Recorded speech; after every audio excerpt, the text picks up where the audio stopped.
Bonjour à tous, j'espère que vous allez bien. On se retrouve pour une nouvelle vidéo. Je vais vous montrer les achats que j'ai fait pendant mes vacances. Nous sommes allés visiter le château du Haut-Königsbourg.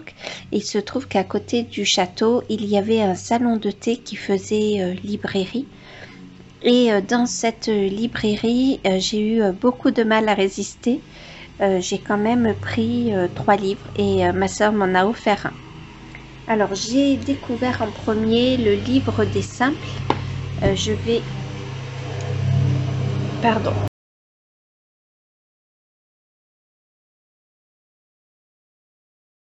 Monter un peu la caméra parce que le livre est assez grand. Donc c'est l'édition Rustica et le livre a été illustré, je pense, par Erika Laïs ou Loïs. Donc je vais pas tout vous montrer dans ce livre. Quand je l'ai vu, néanmoins j'ai pensé au coloriage parce que il y a vraiment de très belles illustrations. Voilà, de belles pages à côté également. Donc là on est sur la spirule odorante par exemple. Et je trouvais que ça pouvait être très intéressant pour nos mises en couleur. Dans les livres, nos coloriages, on a souvent beaucoup de plantes. Et quand je vois un livre de plantes, j'ai beaucoup de mal à résister. Puisque je me soigne souvent par les plantes. Et du coup, je vais pouvoir, grâce à ce livre, j'en ai plein d'autres encore sur les plantes. Mais je vais pouvoir approfondir ma connaissance tout en profitant des couleurs pour nous inspirer dans nos coloriages.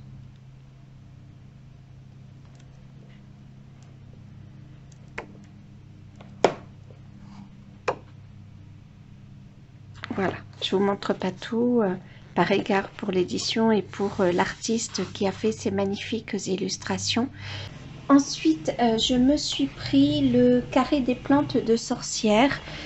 Donc c'est de Stéphanie Ribeiro et ce sont les éditions Rustica à nouveau. Donc là on est sur un format un petit peu plus petit. Voilà, j'ai feuilleté un petit peu le livre, je l'ai trouvé trop beau. Donc on retrouve des plantes, on retrouve des recettes également, de magnifiques images, de magnifiques photos, toujours dans le but de nous de m'inspirer. Donc je vais pas tout vous le feuilleter, mais vous voyez par exemple on a des plantes, comment s'en servir, de la sauge, j'en ai dans mon jardin. Donc je l'ai trouvé vraiment beau et on a des bonnes recettes dedans pour se régaler. Donc c'est pas un livre à lire comme celui des simples que je viens de vous présenter. C'est pas forcément un livre à lire comme ça d'un seul coup, mais y plonger de temps en temps. Voilà, donc je pense que je vais le lire malgré tout assez rapidement. On a les bâtons de fumigation. Il parle également des pierres et des cristaux. Il est assez complet et je le trouve vraiment très beau. Donc voilà pour le carré de plantes de sorcières. Pour continuer dans les sorciers et sorcières, j'ai craqué en voyant la couverture de ce livre, la cuisine des sorciers. Vous n'avez pas tout à fait les bonnes couleurs, mais là nous avons vraiment un effet vraiment cuivré, un peu plus orangé, et le vert de la couverture est un magnifique vert. Et quand j'ai vu cette couverture, ça m'a fait totalement craquer et je l'ai ouvert et voilà, et je suis passée à l'achat. Donc les éditions, c'est Solar Édition et c'est un livre de Aurélia Beaupommier. Et ça m'a bien fait sourire également quand j'ai vu le nom de l'auteur de ce livre. Donc on a de bonnes recettes, qui soient salées ou sucrées. Il y a un autre livre qu'avec des pâtisseries et je pense que, peut-être pas de suite parce que j'ai fait quelques frais, Je pense que bientôt je vais me l'acheter. Donc voilà, donc on a des personnages là par exemple du Seigneur des Anneaux. Donc on a la salade de Radagast. Donc on a les ingrédients, la recette. J'ai lu quelques recettes avant de me l'acheter pour être sûr que voilà, ce soit pas trop fantaisiste et que ce soit bien décrit. Et apparemment oui. Donc là, toujours dans le Seigneur des Anneaux, on a la recette de l'omelette de Saruman. Voilà, j'aime bien ce genre de livre. Donc il n'est pas forcément vegan, mais voilà, je peux y trouver également mon bonheur. Donc là, dans le monde de Narnia, œuf de Caire de Paravel. Je vous en montre quelques-uns. On a Aladdin, par exemple. Ah ben, on a le magicien d'Oz, tartine de Dorothy, qui font absolument envie. 8 tranches de pain d'épices, un pot de confiture d'abricot, une bûche de fromage de chèvre, un brin de romarin. Enfin voilà, je ne vais pas tout vous montrer, toujours par égard de l'auteur de ce livre. Donc on a Doctor Strange, on a voilà.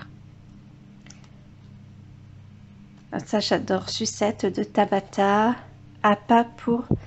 Alors ça c'est les animaux fantastiques, donc de Norbert de Dragono. Il y a des recettes qui font vraiment envie. Je pense que sans tarder, je vais en choisir quelques-unes. Et à la fin, on a des desserts mais qui donnent tellement envie. Comment vous dire que quand je vois ça, j'en ai trop envie. Voilà, donc je vais pas tout vous montrer. Voilà, des sucettes gâteaux et sucettes sucrées. Voilà. Donc j'ai complètement craqué devant ce magnifique livre qui était quand même autour de 35 €. Ah non. Ah non, 24 €, pardon. Je sais pas pourquoi, je me semble... Oui, 24,90 €. Ah oui, c'est le livre des simples qui, lui, est à 35 €, je pense. Oui, c'est ça. C'est celui-ci qui est à 35 €. Mais il est vraiment, vraiment magnifique. Donc voilà les livres que j'ai achetés et ma sœur m'a offert ce livre Créatures magiques et féeriques d'Alsace. Donc là ce sont les licornes. Donc c'est aux éditions Idée l'édition. Voilà, et c'est un livre de Eugène Stangelo et Daphné Rimbaud. Pardon si je prononce mal les noms. Donc je vais essayer de vous montrer quelques pages. J'avais envie de vous montrer ces deux pages là que je trouve absolument sublimes. Donc voici. Donc là on a quelques pages d'introduction. Je pense qu'il va être très intéressant à lire. Et dedans on a des magnifiques illustrations. Toujours qui peuvent nous aider dans le coloriage. On a quelques illustrations, regardez celle-ci, on a quelques illustrations terrifiantes, des licornes végétales. Voilà, je vous en montre quelques-unes. Il fait très chaud là depuis plusieurs jours. Enfin, on est rentré samedi dans une grosse chaleur. Dimanche, il faisait extrêmement chaud et aujourd'hui aussi. Donc j'ai ouvert un tout petit peu le volet roulant de la baie vitrée. Mais voilà, je suis pas sûre que vous ayez totalement les bonnes couleurs. Donc il y a vraiment des illustrations très belles, très intéressantes. Pareil pour le coloriage, puisque j'y pense toujours au coloriage, je trouve ça pas mal intéressant du tout. Donc les licornes, donc voilà la première de couverture, ainsi que la quatrième de couverture.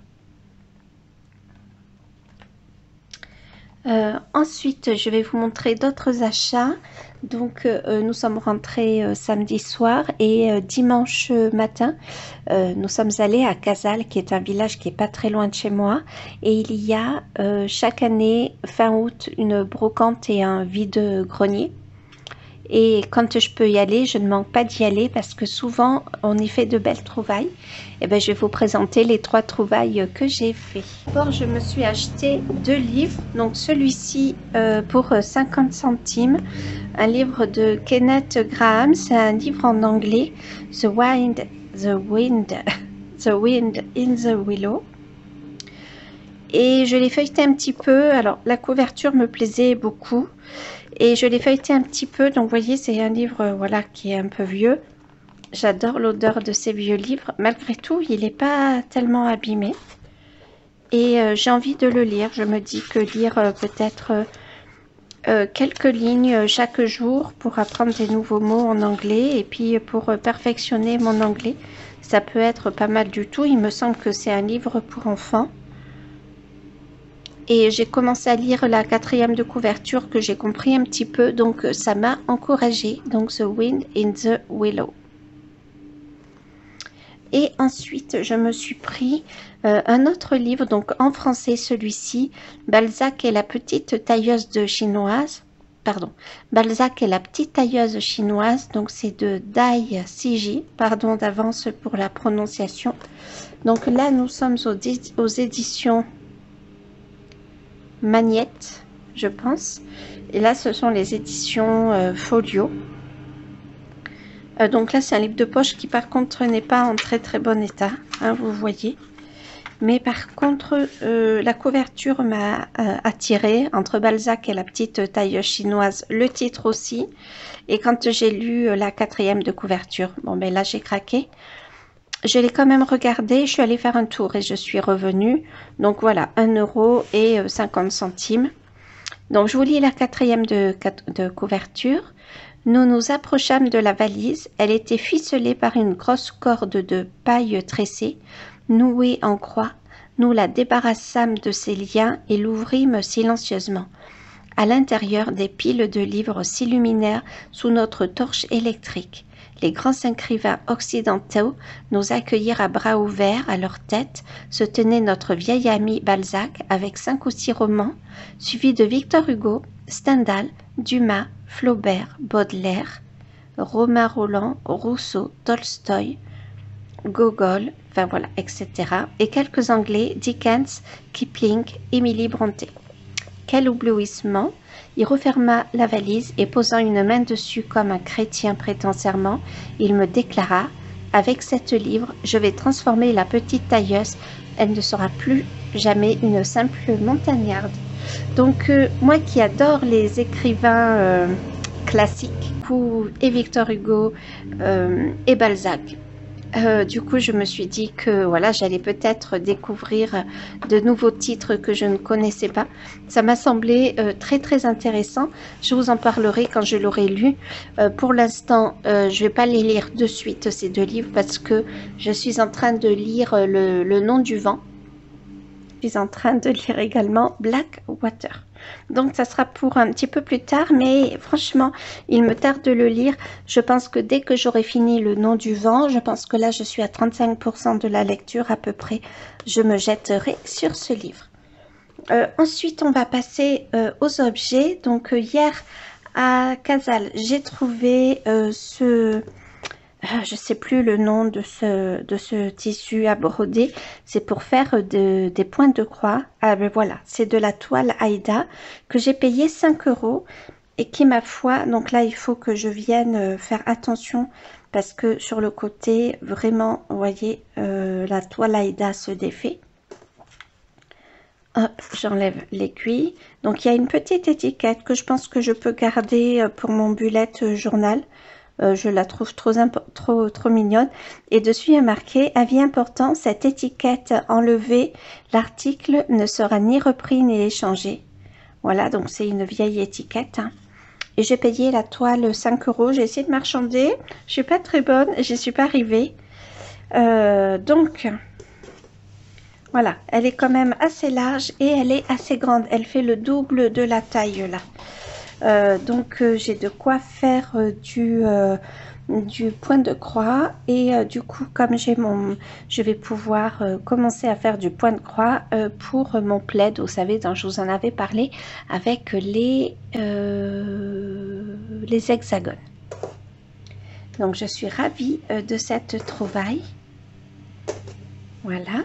Et on va revenir pendant mes vacances en Alsace. On fait des allers-retours. Mon mari m'a offert, donc on continue avec les objets. J'ai du thé dedans, je vais avoir du mal à vous la montrer, mais mon mari m'a offert cette tasse. Elle est trop belle. Elle est super grande. Je ne sais pas si vous allez pouvoir vous en rendre compte. Je pense qu'elle a une très bonne contenance. Je ne l'ai pas encore mesurée. Donc avec une cigogne, un cœur gris. Dans le cœur gris, des petits cœurs rouges et blancs. Alors le seul défaut, c'est qu'elle a marqué Alsace ici, mais c'est tout petit, ça me dérange pas trop. Voilà, elle est trop belle et du coup, je suis vraiment ravie. Et elle est super grande et c'est très agréable de boire dedans. Et il m'a offert un autre objet, je vais vous le chercher. Le voilà, donc je pense pas que vous allez bien voir de quoi il s'agit. Donc c'est de la porcelaine. Et est-ce que vous allez voir la gravure? Je suis pas sûre, j'ai peut-être allumé ma lampe. Ah oui, ça va peut-être être mieux. Donc en fait, ça représente des cerfs avec un village de Noël, de la neige et des sapins. C'est trop beau. Je suis pas sûre que vous puissiez voir blanc sur blanc, c'est pas évident. Et donc voilà, c'est avec une petite coupelle. Et en fait, on vient allumer. Je vais venir tout éteindre pour que vous puissiez vous rendre compte. Et là, je pense que peut-être que vous allez mieux voir. Alors, on est en plein jour, donc on ne se rend pas trop compte. Mais je l'ai mis... Alors, normalement, je devrais la sortir que l'hiver. Mais je la trouve tellement belle. Je l'ai mis sur le meuble télé qu'a fabriqué mon mari. Et ça fait trop beau. Donc j'ai complètement craqué et devant mes yeux éblouis, mon mari m'a dit je te l'offre, c'était dans le même magasin que la tasse. Donc voilà pour mes achats. Hop. Je vais peut-être venir vous les étaler, ça sera plus intéressant. Voilà, trop contente de la toile Aïda. Trop sympa, 5 €, elle est super grande, je vais pouvoir en faire du point de croix. Je pense que vers mercredi, je vais aller à Sarlat pour rendre mon livre à la bibliothèque. Et pour le coup, je pense que je vais aller me chercher du fil vert et peut-être du fil brun. Quelques fils en plus à broder. J'espère que cette vidéo vous aura plu. Je vous dis à très vite. Salut!